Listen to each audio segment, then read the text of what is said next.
The modern followers of Muhammad, understanding perfectly well the implications of a 53-year-old man having sex with a 9-year-old child, do their worst to either deny or pervert the very Muhammadan records that tell us this sordid story. Please elaborate. Although we have addressed part of this issue in other earlier chapters, nonetheless it is one of the more sordid episodes in Muhammad's conduct that even modern Muhammadan scholars do their worst to hide. According to tradition, Muhammad married her when she was a child of 6 years of age, and he was 50 years old. So young, in fact, that she brought with her her toys. This evidence alone shows that psychologically and socially she was still an innocent and immature child. He consummated his marriage with her at the age of 9 years, when he was 53 years old. The waiting period of 3 years had to do with the fact that at that time Aisha had contracted a disease, whereby she temporarily lost all her hair. The so-called disease was actually due to the immense shock of a child being handed over to a much older person. Such psychological traumas can and do produce almost instant side effects, such as loss of hair or even hair turning white.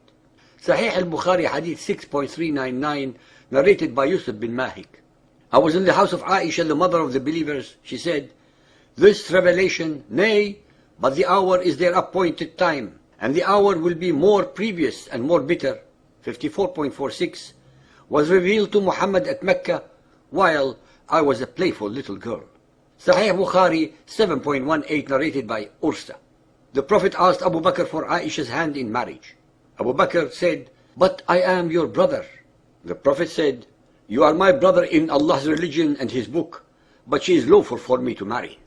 Abu Bakr was so shocked at Muhammad's proposal to marry his child Aisha of 6 years that he told him, "But I am your brother." This word "but," which in Arabic is innama, brings out the true disbelief of Abu Bakr regarding the request, which of course turned out to be an unchallengeable demand. Abu Bakr's shock alone is evidence that what Muhammad was demanding was against the social norms of even the pagans of 1400 years ago. Since his companions actually believed him as the messenger of Allah, Muhammad was able to fulfill each and every one of his fantasies, lusts, and desires. Muhammad was able to receive alleged divine verses, sanctifying them with made-to-order revelations from his accomplice, the ever-obedient and willing Allah. Sahih al-Bukhari 5.234, narrated by Aisha. The Prophet engaged me when I was a girl of 6 years. We went to Medina and stayed at the home of Bani al-Harith bin Khazraj. Then I got ill and my hair fell down.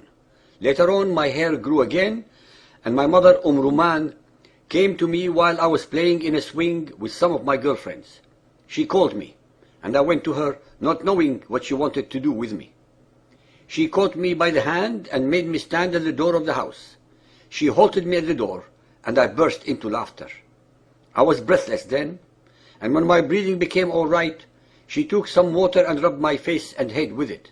Then she took me into the house. There in the house I saw some Ansari women who said, "Best wishes and Allah's blessing and a good luck." Then she entrusted me to them, and they prepared me for the marriage. Unexpectedly, Allah's apostle came to me in the afternoon, and my mother handed me over to him. And at that time I was a girl of 9 years of age. The date of their so-called marriage was circa 621 CE, 1 or 2 years after the Hijrah. It is obvious that he did not consummate his marriage to her earlier because of her illness, an illness that came about due to the shock of the events that were taking place around a little uncomprehending child girl. Sahih Bukhari 9.139, narrated by Aisha. Allah's apostle said to me, "You were shown to me twice in my dream before I married you. I saw an angel carrying you in a silken piece of cloth, and I said to him, 'Uncover her,' and behold, it was you. I said to myself, 'If this is from Allah, then it must happen.'" Muhammad started dreaming of Aisha when she was less than 6 years of age. He wasted no time in fulfilling his desire, in spite of the fact that the object of his lust was a mere child. Is it normal for a man of 50 plus to dream of a union with a baby girl? As usual, Muhammad created a scene in association with the angels and Allah to justify the immoral and the unjustifiable. Sahih Muslim, Book 8, number 3311. Aisha reported that Allah's Apostle married her when she was 7 years old, and she was taken to his house as a bride when she was 9, and her dolls were with her. And when he died, she was 18 years old. The Holy Prophet died when he was 63, so he must have married Aisha when he was 51 and went to her when he was 54. Sahih Bukhari, Volume 5, Book 58, number 245, narrated by Aisha. I never remembered my parents believing in any religion other than the true religion, i.e. Islam. If Aisha was older, i.e. 16 or 18, as some Muslims claim, she would have remembered the religion of her parents prior to becoming Muslims. Sahih al-Bukhari 7.88, narrated by Ursa. The Prophet wrote the marriage contract with Aisha while she was 6 years old, and consummated his marriage with her while she was 9 years old, and she remained with him for 9 years, i.e. till his death. Sahih Bukhari 8.151, narrated by Aisha. I used to play with the dolls in the presence of the Prophet, and my girlfriends who also used to play with me. When Allah's Apostle used to enter my dwelling place, they used to hide themselves, but the Prophet would call them to join and play with me. Fath al-Bari, page 143, volume 13, explains the obvious. The playing with the dolls and similar images is forbidden, but it was allowed for Aisha at that time, as she was a little girl not yet reached the age of puberty.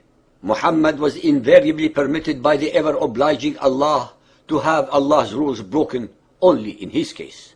Once again, another Muhammadan scholar confirms that Aisha had not then reached puberty. Sunan of Abu Dawood, Hadith 2380, narrated by Aisha. The Prophet used to kiss her and suck her tongue when he was fasting. Al-Tirmidhi, Hadith 6182, narrated by Aisha.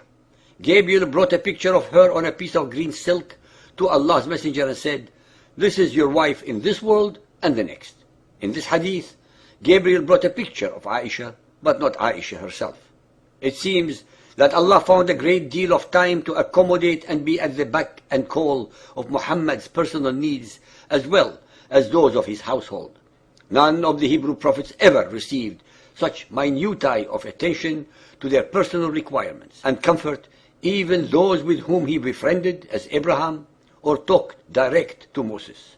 Sahih al-Bukhari 1.229, narrated by Aisha. I used to wash the traces of janaba, semen, from the clothes of the Prophet, and he used to go for prayers while traces of water were still on it. Sahih al-Bukhari, volume 7, book 62, number 17, narrated by Jabir bin Abdullah. When I got married, Allah's Apostle said to me, "What type of lady have you married?" I replied, "I have married a matron." He said, "Why? Don't you have a liking for the virgins and for fondling them?" Jabir also said, Allah's Apostle said, "Why didn't you marry a young girl so that you might play with her and she with you?"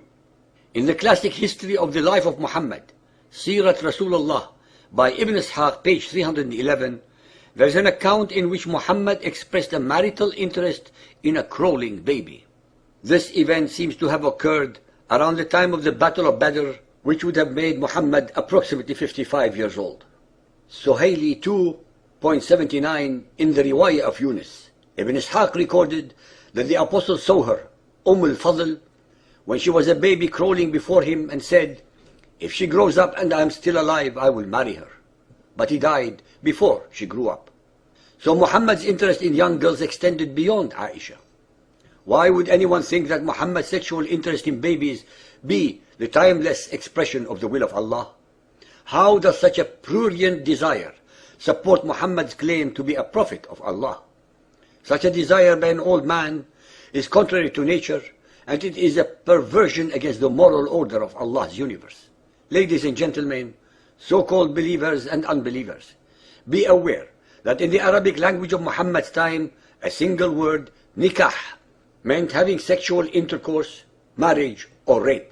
Since Aisha was 6 years old when she was so-called married to Muhammad, nakaha, which is way below the age of intelligent consent, and as the ahadith demonstrate, Aisha was his unwilling partner. When he penetrated her at the age of 9, the same word, nakahaha, is used. Yet again, consent was not given. Hence, based entirely upon all the evidence at hand, This is purely a case of rape. Muhammad raped Aisha. As an aside, although Muhammad preferred to have sex with the young Aisha more than any of the other 8 wives, she was not able to conceive. It should be pointed out that he most probably damaged her reproductive system by penetrating her at such a very early age. So-called believers, go to Google and investigate this subject, and you will find to your shock and amazement that the current Muhammadan sources tell you that he married her at the age of 10 to 11 and consummated their marriage at the age 14, 18 or 19. Why pervert the original hadiths and deceive the readers if it was a morally, culturally and biologically acceptable case?